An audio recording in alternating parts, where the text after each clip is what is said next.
히브리서 12장 14절부터 마지막 29절까지 이제 강해를 하려고 이제 준비를 했습니다. 히브리서 12장 1절 가서 보니까 그러므로 증인들이 이렇게 큰 구름을 이루며 또한 우리를 둘러싸고 있으니 모든 무거운 것과 너무 쉽게 우리를 얽어매는 죄를 우리가 떨쳐버리고 인내로 우리 앞에 놓인 경주를 달리자. 이렇게 지금 사도 바울이 히브리 성도들에게 권면의 말씀을 하고 있어요. 믿음의 많은 증인들, 구약시대의 그 많은 믿음의 사람들이 지금 우리를 바라보고 있다. 그들이 우리에게 본보기가 되고 있다. 자, 그러니까 인내를 가지고 오래 참음을 가지고 우리 앞에 놓여있는 경주를 끝까지 달려가자. 지금 바울이 권면하면서 이 성도들이 말을 듣지 않을까 봐 12장 그 다음에 가서는 하나님이 그렇게 말을 안 들으면 징계까지 하신다. 징계. 그 징계가 심한 경우는 사람의 목숨을 잃는 그와 같은 징계도 있을 수 있다. 우리 믿는 사람에게도 그렇게 이제 말씀을 해주고, 그런 다음에 12장 12절 넘어가면서 이제는 너희가 늘어진 손과 연약한 무릎을 이렇게 세우고 그리고 앞으로 전진해 나가야지 되지 않겠느냐, 이렇게 이제 권면하는 말씀을 이제 주고 있습니다. 그러면서 우리 그리스도인들이 평생 동안 지켜야 될 그리스도인들의 목표를 14절에 사도 바울이 딱 정해주고 있습니다. 모든 사람과 더불어 화평과 거룩함을 따르라. 그것들이 없이는 아무도 주를 보지 못하리라. 오늘 아침에도 온유함과 두려움을 가지고 우리에게 왜 당신들은 무슨 소망이 있길래 그렇게 행복하게 사시오? 이렇게 묻는 분들이 있으면 그와 같은 그 온유한 심정으로, 두려운 마음으로 그들에게 대답할 것을 예비해라. 사람들과 화평하게 지내라. 이렇게 이제 말씀을 해주시고, 또 하나님을 두려워하는 데 살아야 된다. 그래야 장수할 수 있고 행복할 수 있다. 그런 말씀을 제가 드렸는데, 오늘 오후에도 지금 히브리서 강해를 통해서 바울이 성도들이 꼭 지키고 나가야 될 그 목표가 있다. 모든 사람과 더불어 100% 모든 사람과 더불어 화평과 거룩함을 따라야 된다. 그러니까 성도들이 이 세상 사는 동안에 추구해야 될 두 가지 목표가 화평, 그 다음에 거룩함, 이 두 가지라는 거죠. 그것들이 없이는 아무도 주를 보지 못하리라. 지금 이렇게 나오고 있습니다. 화평은 사람들과의 화평, 또 하나님과의 화평, 특히 또 거룩함은 하나님의 거룩함이 될 수도 있고, 저와 여러분이 이 세상에 살면서 하나님의 거룩함을 받은 자로서 거룩한 삶을 이루어서 다른 사람들과 구분이 되는 그와 같은 것, 이런 것들을 추구를 해야 된다. 그렇게 이야기하고 있습니다. 히브리서 7장 1절에 가서 보시면 우리 주 예수님을 가리키면서 멜기세덱의 이야기를 지금 하고 있습니다. 그 멜기세덱의 계열을 따라서 우리 예수님이 나시는데, 그 멜기세덱을 표현하면서 이렇게 이야기하고 있어요. 7장 1절에 이 멜기세덱은 살렘 왕이요 지극히 높으신 하나님의 제사장이니라. 그가 왕들을 살육하고 돌아오는 아브라함을 만나 그를 축복하였으며 아브라함도 모든 것의 10분의 1을 그에게 주었느니라. 그 이름을 해석하면 첫째로 의의 왕이요 그 다음은 또한 살렘 왕이니 곧 화평의 왕이라. 이렇게 기록이 되어 있어요. 다시 말씀드려서 우리 예수님을 이렇게 드러내어 보여줄 수 있는 두 가지 특성이 뭐냐? 하나는 의, 다른 하나는 화평이랬는데, 의가 다른 말로 표현하면 거룩함이에요. 그러니까 예수님을 드러내어 보여줄 수 있는 그 특징은 거룩함과 화평이다. 그래서 우리 그리스도인들이 그리스도를 따르는 사람이라고 얘기할 때는 화평과 거룩함을 따르는 그런 사람이 돼야 된다고 바울이 그리스도인의 인생의 그 목표를 이렇게 정해주고 있습니다. 그래서 로마서 12장 18절 또 14장 19절 이런 데 가서 보시면 똑같은 그러한 그 뉘앙스를 가지고 모든 사람과 더불어 가능하면 화평하게 지내야 된다. 위에 있는 상사든지 또 교회 같이 생활하는 성도든지 부모 자식 간이든지 부부든지 화평한 가운데 살아야 된다. 이 말씀을 바울이 이제 이야기를 해주고 있습니다. 우리 특히 이제 부부 간에도 화평 문제가 이제 생길 수 있거든요. 그래서 고린도전서 7장에 가서 보시면 어떤 경우에는 믿는 사람이 믿지 않는 사람과 떨어져서 그래서 별거 생활도 할 수 있고 심지어는 이혼도 할 수 있다는 그런 뉘앙스를 풍기는 그와 같은 말씀이 기록이 되어 있습니다. 한번 가서 보겠습니다. 고린도전서 7장 12절에서 15절 가서 보시면 그러나 나머지 사람들에게는 주가 아니라 내가 말하노라. 만일 어떤 형제에게 믿지 않는 아내가 있는데 그녀가 그와 함께 살기를 기뻐하거든 그는 그녀를 버리지 말아라. 그러니까 남자 형제가 예수님을 믿어요. 근데 그 부인이 믿지 않아요. 그런데 그 여자가 그 남자와 함께 살기를 원하면 그를 버리지 말라는 겁니다. 화평하게 살아라. 지금 그 얘기를 하는 겁니다. 또한 여자에게 믿지 않는 남편이 있는데 그가 그녀와 함께 살기를 기뻐하거든 그녀는 그를 버리지 말라. 또 뭐예요? 화평을 추구하라는 거예요. 화평을 추구해라. 자, 14절 이제 넘어간 다음에 가서 보면 15절에 그러나 믿지 않는 자가 떠나거든 떠나게 하라. 그러니까 한 사람은 믿는데 한 사람 믿지 않는 그런 경우가 돼서 이 믿음 문제 때문에 믿지 않는 사람이 떠나려고 하면 그럼 별거 해도 된다. 지금 바울이 지금 그렇게 이야기하고 있습니다. 근데 거기가 끝이 아니에요. 형제나 자매다 그런 경우에는 속박을 받지 않는다. 그러니까 신약 시대가 되면서 믿는 사람과 믿지 않는 사람 이 사이에 이와 같은 하나의 어떤 자유의 어떤 도가 하나가 이제 추가가 됐습니다. 근데 그게 끝이 아니고 그 다음이 중요해요. 맨 끝에 가니까 그러나가 나오죠. 그러나. 그렇죠? 그렇게 할 수 있음에도 불구하고 그러나 하나님은 화평에 이르도록 우리를 부르셨느니라. 그러니까 성경적으로 이야기하면 믿지 않는 자가 둘이 사는데 믿지 않는 사람이 나 이제 도저히 당신하고 당신 예수님 믿으니까 난 같이 못 살겠다. 이렇게 하는 경우에는 허용이 된다는 거예요. 별거 할 수 있는 게. 허용이 된다. 허용되는 걸 기준으로 해서 마음대로 별거하는 게 좋지 않다는 거예요. 뭐라고 써요? 그러나가 있잖아요. 그러나 하나님은 우리를 화평에 이르도록 부르셨느니라. 그러니까 어떻게 하라는 거예요? 화해하고 믿는 사람이 더 양보하고 그러고 살아야 된다고 하나님이 말씀을 해주시는 겁니다. 자, 이렇게 이런 것들이 화평을 추구하는 거다. 직장의 상사들하고도 마찬가지고 또 부모 자식 간에도 마찬가지고 화평을 추구하고 살라고 이제 이야기하고 있고 그 다음에 이제 거룩함을 추구하라고 이야기하고 있어요. 거룩함. 그거는 하나님을 거룩한 분으로 여기어서 정말 귀중한 존재로 여기는 것도 거룩함을 추구하는 거고 우리 세상에서 우리가 몸을 담고 살고 있는데 이 세상 사는 동안에도 거룩함을 추구하면서 살아야 된다는 겁니다. 제가 요 근래에 가장 많이 여러분에게 말씀드리는 그 말씀이 있어요. 그것은 뭐냐 하면 우리 구원받은 사람도 반드시 한번 하나님 앞에 1대1로 서서 회개 보고할 때가 있다는 거예요. 그러니까 두려움 가운데 살아야 된다는 겁니다. 예수 믿으면 그걸 다 끝이 아니고 실질적으로 그때부터 두려우신 그 하나님 앞에 내가 서서 한번 회개보고 해야 된다. 믿는 사람도 그러니까 믿는 사람이 더 거룩하게 하나님과 이렇게 구별된 이와 같은 그 삶을 살아야 된다고 성경이 이제 이야기하는 거거든요. 그래서 이와 같은 말씀을 사도 바울이 아주 강력하게 촉구하는 그런 내용이 고린도후서 6장에 나와 있습니다. 제가 한번 읽어보겠습니다. 고린도후서 6장 14절에서 18절. 우리가 세상에 살지만 세상에 있는 사람들하고 똑같이 살면 안 된다는 거죠. 너희는 믿지 않는 자들과 더불어 공평하지 않게 멍에를 같이 매지 말라. 의가 불의와 무슨 사귐을 갖겠느냐? 빛이 어둠과 무슨 친교를 갖겠느냐? 그리스도가 벨리알과 무슨 일치를 보겠느냐?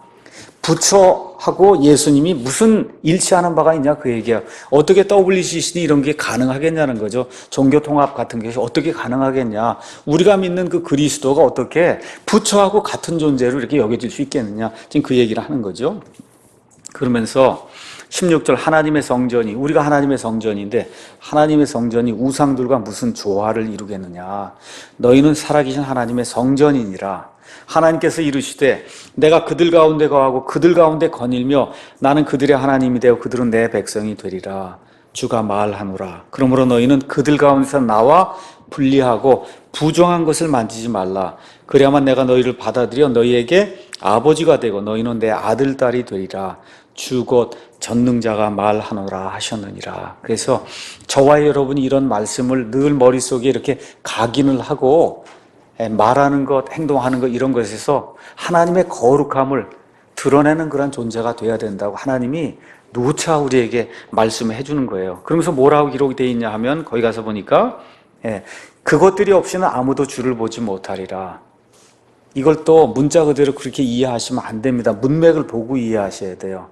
이 땅에 태어난 모든 사람은 하나님을 반드시 한번 보게 되어 있습니다.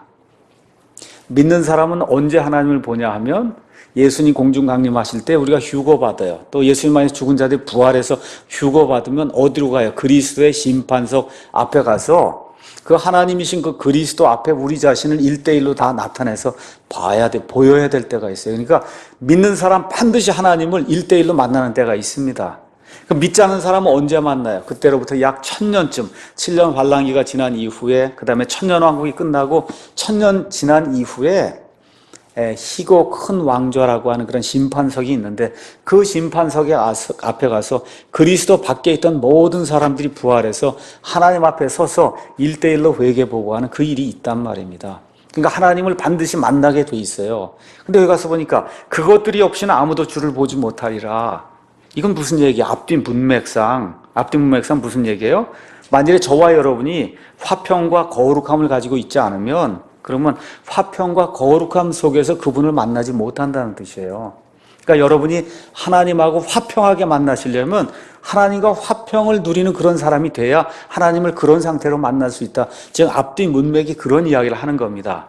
그래서 문자 그대로 이런 걸 그대로 읽고 하나님을 이 화평과 거룩함이 없으면 절대 보지 못한다. 이런 식으로 해석하면 안 됩니다. 그 앞에 나와 있는 문맥상 저와 여러분이 하나님의 화평과 하나님의 거룩함을 입지 못하면 어떻게 하나님 앞에 이 화평한 가운데 설 수가 있겠어요. 그러니까 화평과 거룩함을 가지고 있어야 그래서 하나님과 화평한 자로서 하나님의 거룩함에 참여한 자로서 하나님을 만날 수 있다. 지금 성경이 그렇게 이야기하는 겁니다. 그래서 죄 문제가 해결되어야 우리 하나님을 화평한 상태, 하나님이 우리의 원수가 된 상태로 만나게 되면 그때는 하나님의 공포가 우리를 누른다고 성경이 기록하고 있어요.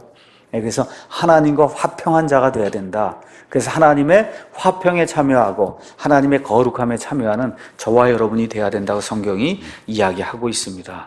그래서 이 말씀을 우리 그리스도인의 목표로 준 이후에 15절 이제부터 부지런히 살피라는 거예요.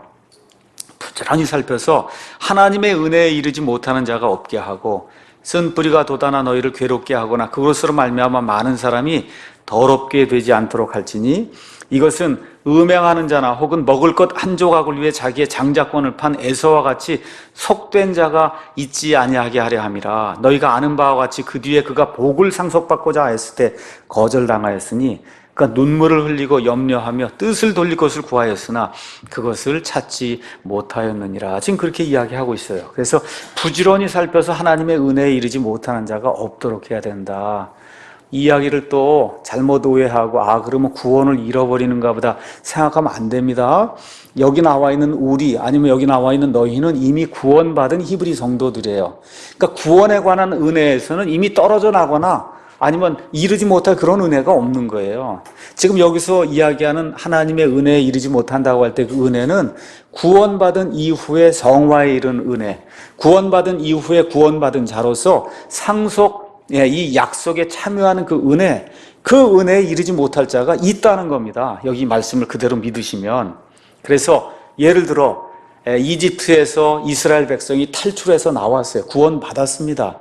구원받았지만 가나안 땅에 들어간 사람 몇 안 되거든요. 지금 그 얘기를 하는 거예요. 여기서 구원받아 하나님의 은혜를 누리고 있음에도 불구하고 가나안에 도착하는 그 은혜 거기에 이르지 못한 사람이 굉장히 많았다는 거예요. 사도 바울이 그와 같은 은혜에 이르지 못할 자가 너희 가운데 있을지 모르니 그러니까 어떻게 하는 부지런히 살펴봐야 된다는 겁니다. 그리고 왜 주일에 나오는 거예요.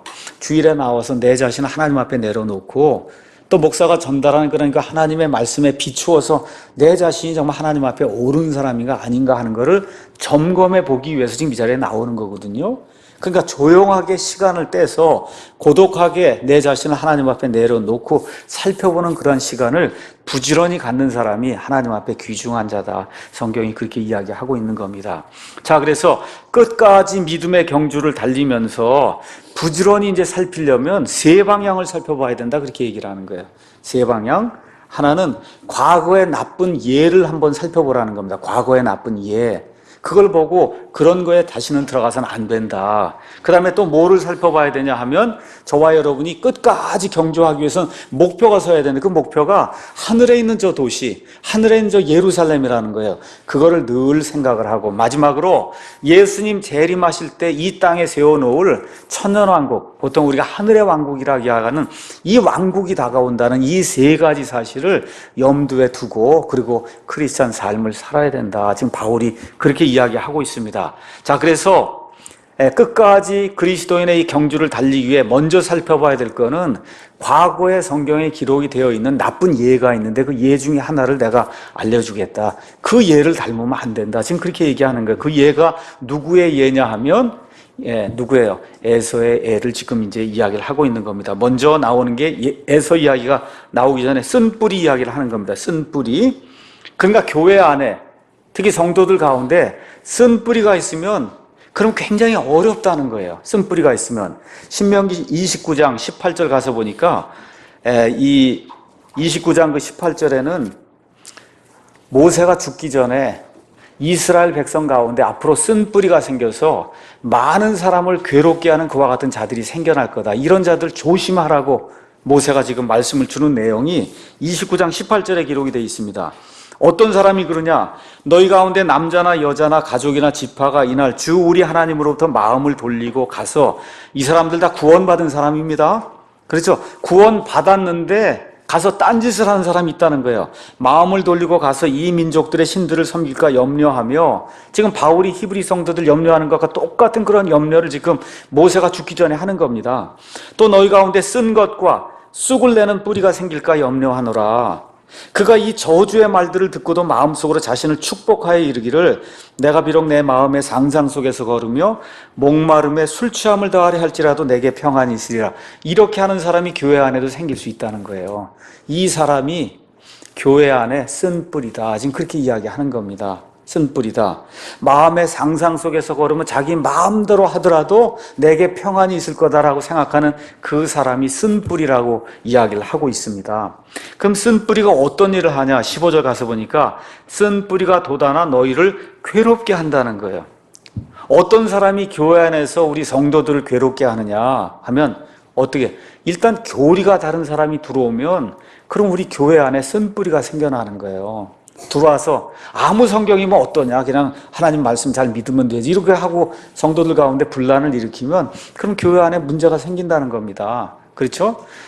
환란을 다 통과하도록 우리가 열심히 해야 된다고도 환란 통과를 주장하고 하면 그럼 교회 안에 쓴뿌리가 생겨서 여러 성도들이 그와 같은 사람들 때문에 고통을 당한다는 겁니다.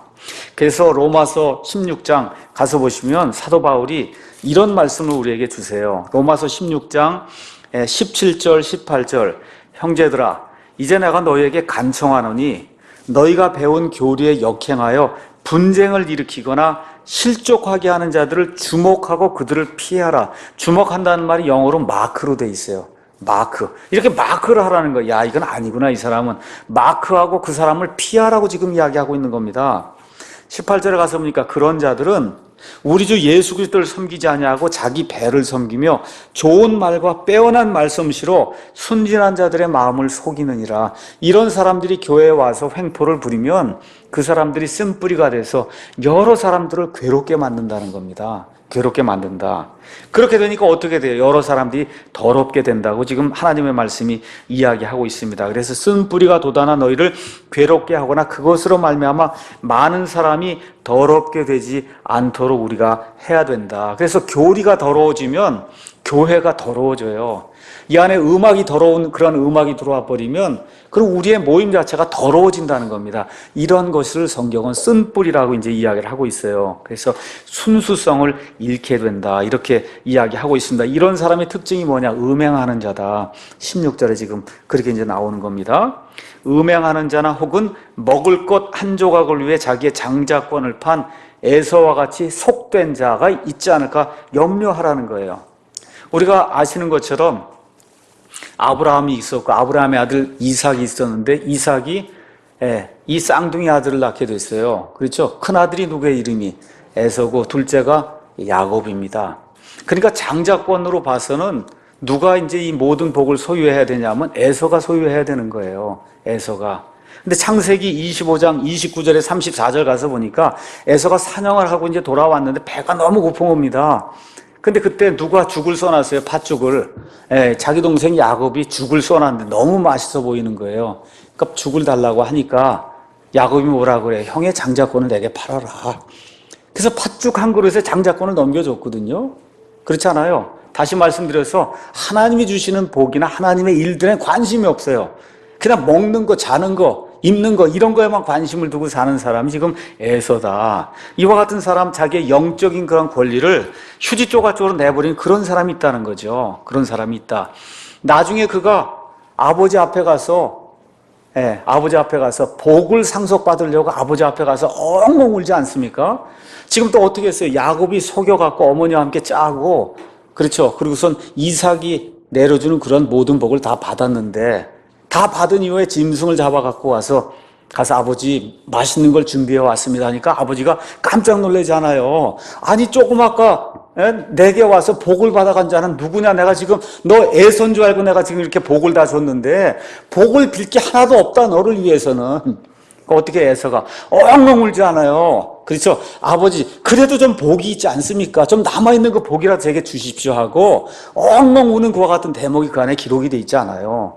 그렇죠? 그러니까 할 수 없이 이 이삭이 이 세상에서 잘 되는 그런 복을 몇 가지 이제 주고 그러고 내보내는 그와 같은 내용이 나와 있지만 성경적으로 와서 영적인 복은 이 이삭이 에서에게 전혀 주지 않았어요. 그래서 여기 나와 있는 그대로 그 뒤에 그가 복을 상속받고자 하였으되 거절당하였으니 줄 게 없는 거예요. 영적인 것을 이렇게 휴지 조각처럼 생각하는 이런 사람이기 때문에 그러니까 눈물을 흘리고 염려하며 아버지 좀 뜻을 돌리기가 얼마나 좋겠으면 뜻을 돌릴 것을 구하였는데 그것을 찾지 못했다고 성경이 이야기하고 있는 겁니다. 그러니까 사람이 마땅히 자기 할 일을 다 하고 하나님께 기도해야지 할 일은 하나도 하지 않고 눈물을 흘린다고 되는 문제가 아니다. 오늘 아침에도 복 얘기를 했지만 하나님과의 관계를 올바로 맺으면 하나님이 기도를 들어주시는 거지.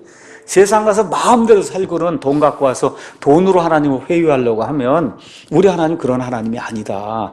성경이 그렇게 이야기하는 거예요. 그래서 늦으면 눈물도 소용이 없다는 겁니다. 자, 이렇게 되면서 이 좋지 못한 그와 같은 그 태도를 가진 그런 성도들, 어떤 성도들, 영적인 근면함이 부족하다는 그 성도들, 남을 귀찮게 만들고 쓴뿌리가 돼서 남을 더럽게 만드는 그런 일들을 하고 음행을 한다는 겁니다. 여러분 에서를 가서 보시면 알지만 에서에게 아내가 여럿 있었습니다. 에서에게 아내가 여럿 있었어요. 아버지 어머니가 원치 않는 가나안 족속 아니면 이스마엘 족속에 그 아내를 데려다 놓으니까 엄마 아버지에게 근심거리가 됐다는 거예요. 그걸 지금 음행하는 자라고 지금 성경이 이야기하고 있거든요. 그 다음에 속되다고 하는 말은 이 문 안에 교회라고 하는 하나님의 나라라고 하는 이 문 안에 살지 아니하고 밖에 사는 사람을 속된 사람이라고 성경이 우리에게 이야기를 해주고 있습니다. 그래서 로마서 12장 말씀 가서 보니까 로마서 12장에 이렇게 이제 말씀이 기록되어 있습니다. 저와 여러분이 조금 기억해야 될 것 같습니다. 12장 2절에 너희는 이 세상에 동화되지 말고 오직 너희 생각을 새롭게 함으로 변화를 받아 하나님의 그 선하시고 받으실 만하며 완전하신 뜻이 무엇인지 입증하도록 하라. 이 세상에 동화된 사람을 속된 자라고 이야기해요.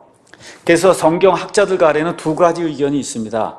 에서도 구원받은 사람인데 그런데 그 이후에 상속의 보상을 받지 못한 이와 같은 사람이다. 이렇게 보는 그런 견해도 있고 구원받지 못한 사람이라고 보는 그런 견해도 있어요. 근데 어찌됐든 여기 가서 보면 영적인 문제에 있어서 에서는 완전히 문외한이 됐던 거예요. 하나님 주신 복이 무엇인가를 알지 못하는 그런 일을 하면서 음행하고 속되게 살고 남을 괴롭게 하고 하는 그런 삶을 살았다고 성경이 그렇게 이야기하고 있습니다. 그렇기 때문에 15절에 있는 것처럼 부지런히 살펴야 된다. 우리가 에서라고 하는 사람을 가만히 살펴보세요. 성경에 가서 보시면 야곱은 마마보이예요. 엄마 치마 뒷자락 이렇게 쫓아다니면서 이렇게 하는 그런 마마보이고, 에서는 지금식으로 보면 아주 호탕하고, 장자권 이런 거 무슨 소용이냐 딱 얘기하고 팥죽 한 그릇 받아 먹고, 그렇죠? 멋있게 사는 거예요. 아버지를 얼마나 사랑했는지 아버지를 위해서 짐승을 잡아다가 요리도 잘한 요리사였단 말이야. 요리까지 착 해갖고 가져다 드렸는데 하나님 뭐라 그러니 속된 자라는 거예요. 이 세상적으로 보면 호탕하고 멋있는 사람의 에서가 야곱이 마마보이가 돼서 지금식으로 얘기하면 좀 간사한 그런 사람이죠. 근데 이게 하나님 눈에서 봤을 때는 영적인 것을 추구한 사람이 하나님이 더 좋아하는 사람이라는 겁니다. 이게 묘한 겁니다. 이게 멋있게 호탕하게 보이는 그 사람 하나님이 아니라고 얘기하세요. 넌 속된 자다. 예.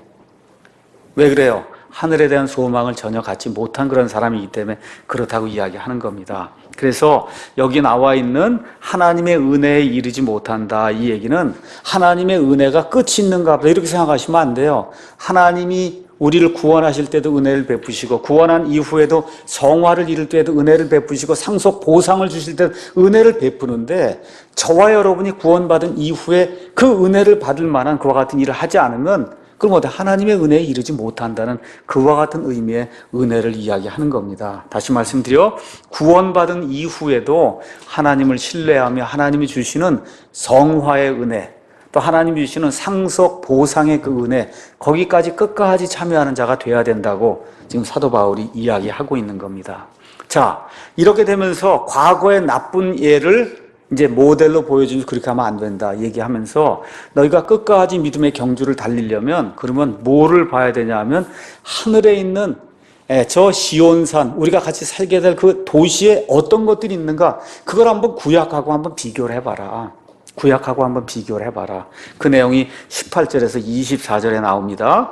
너희는 만질 수 있는 산과 불이 붙은 산에 이르지 아니하였고 캄캄함과 어둠과 폭풍과 나팔 소리와 말씀들의 음성에 이르지도 아니하였느니라. 지금 무슨 얘기하는 거예요? 출애굽기 19장 20장에 가서 보니까 이스라엘 백성이 이 출애굽 이집트에서 나온 이후에 시내산에서 율법을 수여받는 그런 대목이 그 안에 기록되어 있어요. 무서웠다는 거예요.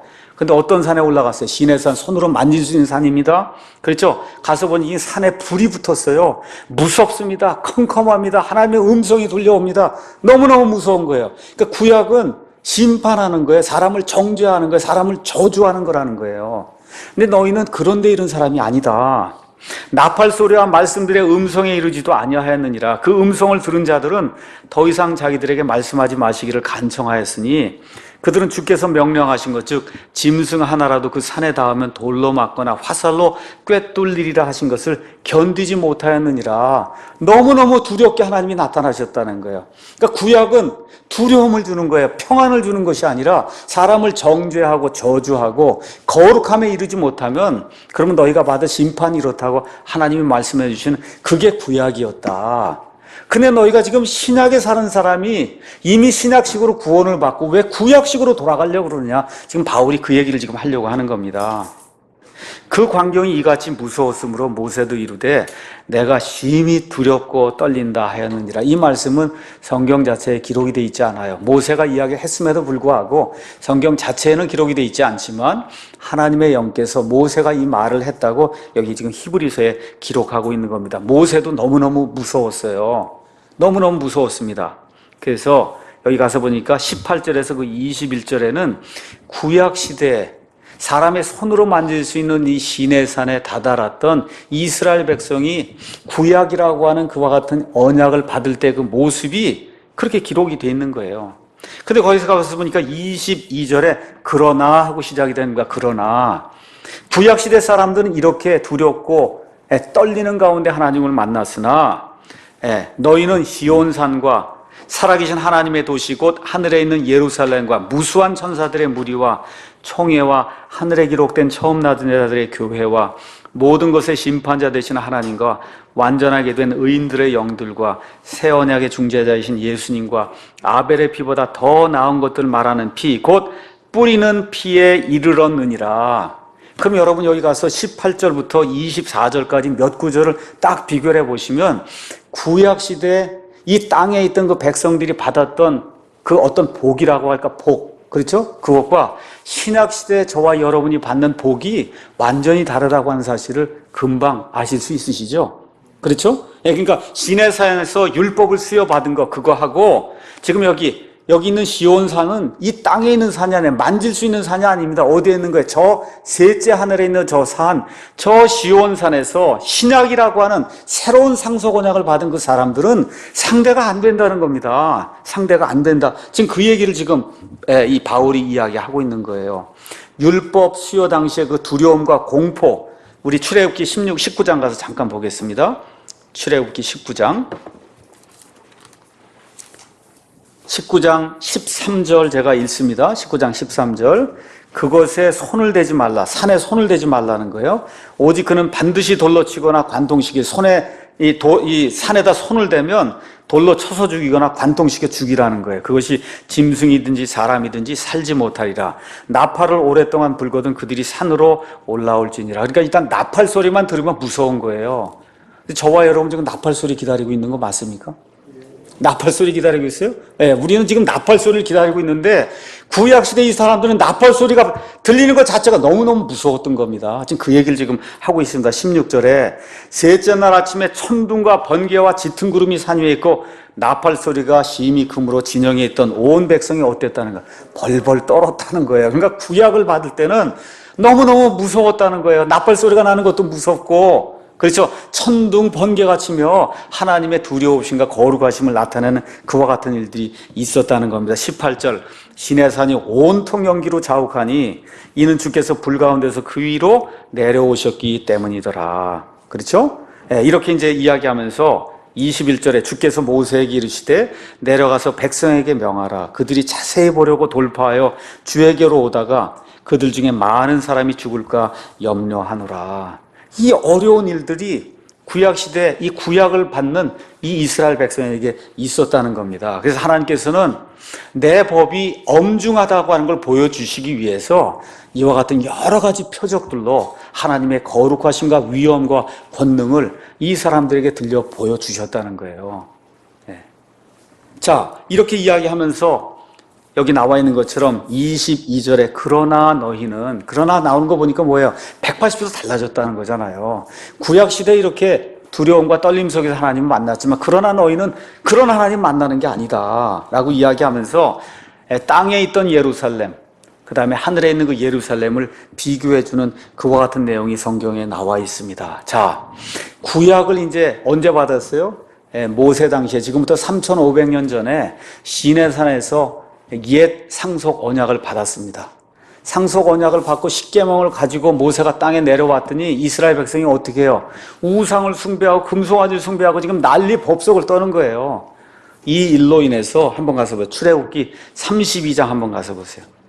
출애굽기 32장 가서 보니까 재미있는 말씀이 기록되어 있습니다. 32장 28절에 가서 보니까 모세가 이 일 행한 사람을 다 가서 죽이라고 이제 이야기할 때 28절 레위 자손이 모세의 말대로 행하며 그날 백성 중에서 몇 명이 죽어요?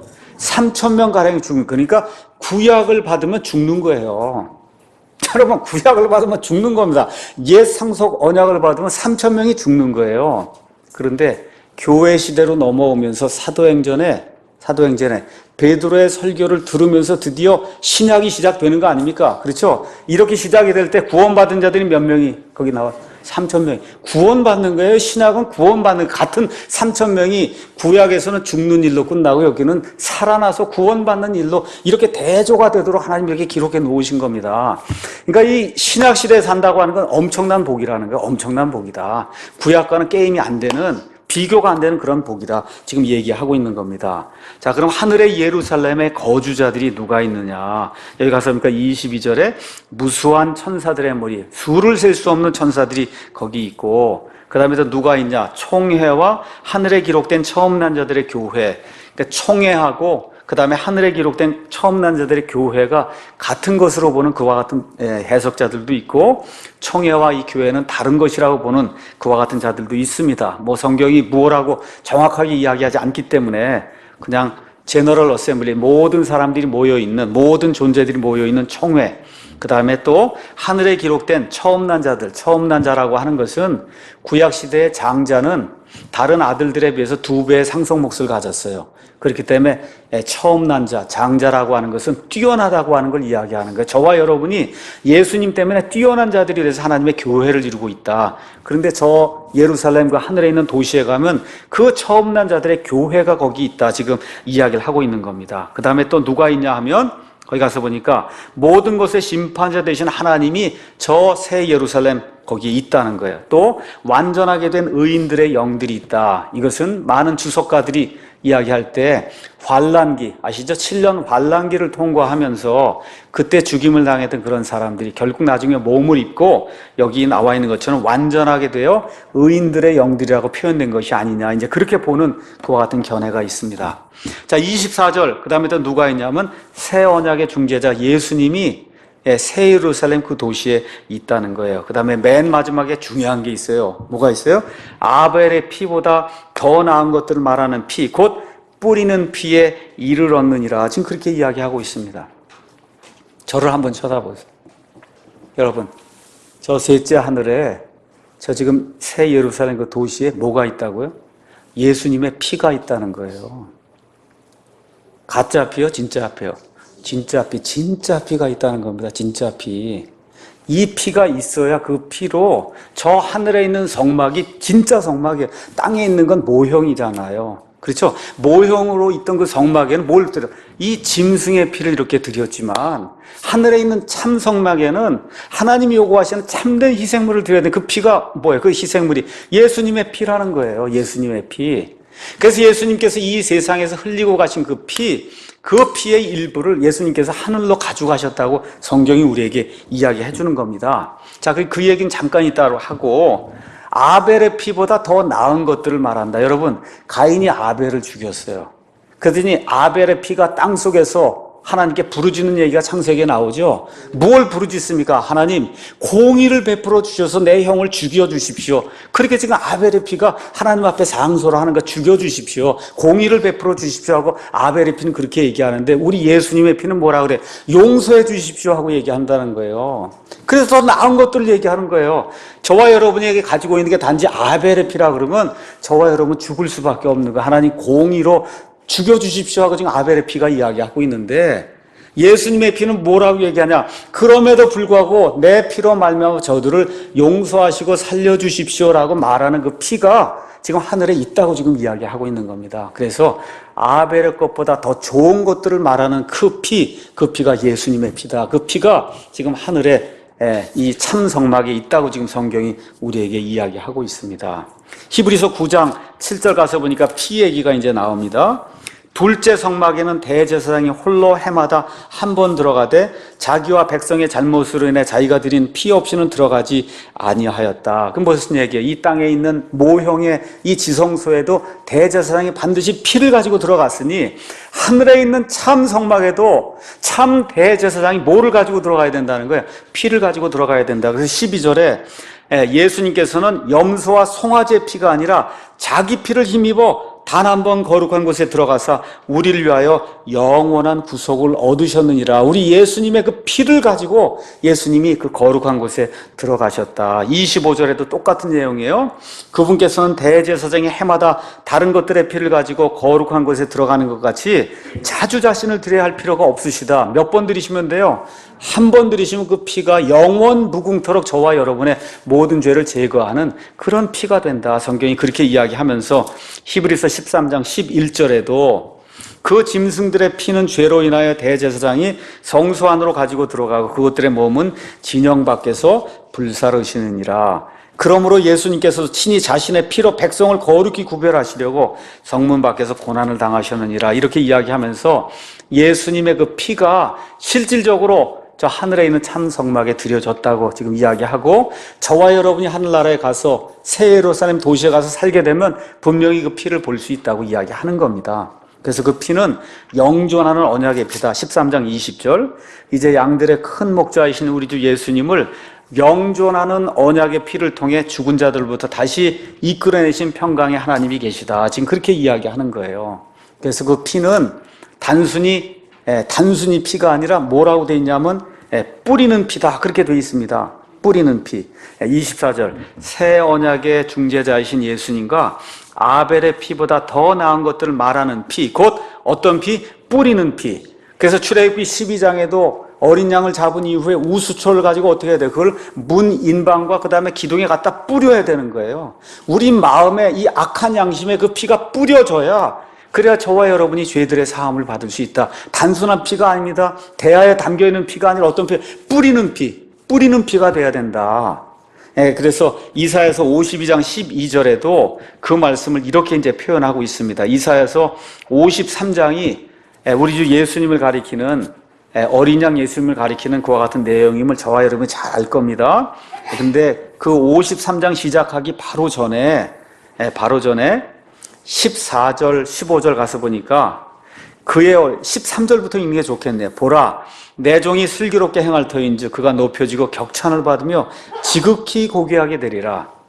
그의 얼굴이 누구보다도 더 상하였고 그의 모습이 사람들의 아들들보다 더 상하였으므로 많은 사람이 너를 보고 놀랐느니라. 우리 예수님이 얼굴이 퉁퉁 부어오르고 이 세상 어떤 사람보다 더 흉측한 모습을 하고 지금 십자가에 달렸다 그 얘기를 하면서 15절에 이처럼 그가 많은 민족들에게 뿌린다는 거예요. 뿌려요. 아시겠죠? 뭘 뿌리겠어요? 자신의 피를 뿌린다는 겁니다. 왕들이 그로 말미암아 자기 입을 다물리니 이는 그들이 지금까지 전해 듣지 못한 것을 보며 지금까지 듣지 못한 것을 깊이 생각할 것이기 때문이라. 한 번도 들어보지 못한 그 복음, 하나님이 사람의 몸을 입고 이 땅에 오셔서 사람의 모든 죄를 단번에 일시에 영원 무궁토록 제거하신다는 그런 소식을 들어본 적이 없잖아요. 그렇죠? 근데 그분이 가져오는 피가 어떤 피냐? 뿌리는 피라는 거예요. 뿌린 피. 그래서 지금 바울이 이야기하는 것은 우리가 믿음 생활하면서 믿음을 지키며 살아갈 때 삶이 대단히 고단하다는 겁니다. 고단해요. 저도 어제 아침 7시 반에 나가서 모든 거 다 공부하고 그리고 집에 와서 보니까 11시 반이에요. 11시 반. 바쁘게 지냅니다. 정말 어떻게 사는지 모를 정도로 바쁘게 지내요. 삶이 고단할 때, 어려울 때 이걸 기억하라는 거죠. 우리가 앞으로 다가갈 그 시온산, 무수한 그 천사들의 무리, 총회와 처음 난 자들의 그 교회와, 그렇죠? 심판자 되신 하나님과 거룩하게 된 그와 같은 영들과 또 뭐가 있어요? 아벨의 피보다 더 나은 것들 말하는 그 피, 예수님의 피, 그 예수님은 만난다고 하는 그 사실을 기억하며 어떻게 하라는가? 앞으로 끝까지 마라톤을 달리자. 지금 바울이 그렇게 이야기를 하고 있는 겁니다. 마지막으로 바울이 우리가 끝까지 마라톤 이 여정을 마치기 위해서는 한 가지 더 바라봐야 될 게 있다. 이 땅, 지금 있는 땅과 지금 있는 이 하늘은 없어지면서 그러면서 하나님이 마련하신 그런 왕국이 다가온다는 거예요. 하나님이 다스리는 그와 같은 왕국이 다가온다. 그 왕국을 바라보면서 마라톤을 끝까지 달려야 된다. 25절에서 29절 이야기하고 있습니다. 너희는 조심하여 말씀하시는 분을 거역하지 말라. 땅에서 말한 자를 거역한 그들이 피하지 못하였거든. 땅에서 말한 자가 누구예요? 모세. 그렇죠? 이스라엘 백성 가운데 모세의 말을 듣지 않고 멸망당한 자가 한두 명이 아닙니다. 그렇죠? 땅에서 말한 자, 그 말한 자의 말을 듣고 그 말에 거역하고 멸망한 자들이 많았는데 거기 가서 보니까 뭐라 기록되어 있어요? 우리가 하늘로부터 말씀하시는 분에게서 돌아선다면 더더욱 피할 수 없다. 지금 그렇게 이야기하고 있는 겁니다. 그렇죠? 예. 히브리서 2장 3절 한번 가서 보세요. 똑같은 내용이니까 한번 가서 보세요. 여기 가서 보니까 천사들을 통해 하신 말씀이 확고하였고 모든 범법과 불순종이 정당한 보응의 대가를 받았거든. 천사들을 통해 하신 말씀이 뭐예요? 그게 율법이에요. 율법. 천사들 통해서 주신 말씀이 그게 율법이에요. 그래서 불법과 그 다음에 범법을 행할 때 정당한 보응의 대가를 받았거늘 우리가 이렇게 큰 구원을 소홀히 여기면 어찌 피할 수 있으리요? 이 구원은 처음에 주께서 말씀하기 시작하신 것이요 그분의 말씀을 들은 자들이 우리에게 확증한 거다. 그래서 어떻게 구원받은 이후에 구원받은 자로서의 생활을 제대로 하지 못하면 하나님의 징계가 임한다. 이걸 우리가 어찌 피하겠느냐? 예, 이집트에서 탈출한 그 이스라엘 백성이 그 당시 땅에서 이야기하던 그 모세, 하나님의 말씀을 전달해 준 그 모세의 말을 듣고도 거역할 때 그들이 심판을 피하지 못했는데 하늘에서 직접 말씀하신 그 하나님의 말씀을 듣고도 그 말씀에 순종하지 않으면 하나님의 징계가 임할 수밖에 없다. 바울이 지금 그 얘기를 하고 있는 겁니다. 자, 그렇게 이야기하면서 아주 놀라운 얘기를 또 하나 하고 있습니다. 그때는 그분의 음성이 땅을 흔들었거든요. 한번 보세요. 시내산에 하나님이 내려오실 때 산이 진동했단 말이에요. 땅을 한번 흔들었어요. 그때는. 그렇죠? 예, 이제는 그분께서 약속하여 이르시되 내가 또 땅뿐만 아니라 하늘도 아직 한 번 더 흔들어 하셨느니라. 그때는 땅만 흔들렸는데 앞으로 하나님이 이 땅에 오실 때는 땅과 하늘 두 개를 다 흔드신다는 거예요. 그런 날이 오게 된다. 여기 나와 있는 말씀은 학개 2장 6절, 또 학개 2장 21절에서 22절 이야기를 하면서 어떤 얘기를 하는 거예요? 예수님 재림하실 때 그 상황을 지금 이야기하고 있는 겁니다. 여러분 시간 되시면 이사야서 24장 19절, 22절, 에스겔서 38장 19절에서 22절 가서 읽어보세요.